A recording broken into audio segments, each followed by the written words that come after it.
Today, I'll show you a simple way to unlock your phone's screen lock or password without losing any data. The best part? It's free and easy, even if you're not a tech expert. Just follow these steps, and you'll be able to unlock any phone hassle-free. Let's get started.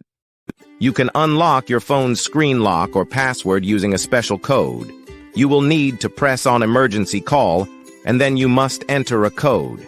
This code is unique to each type of phone and is provided by the phone manufacturer. In this video, we're using a code that works specifically for the type of phone we're demonstrating. Here's how you can get the code. Visit this website that provides unlock codes for free using a unique method. And that's it. Now you can unlock your phone without losing any data. See you in the next video. Bye.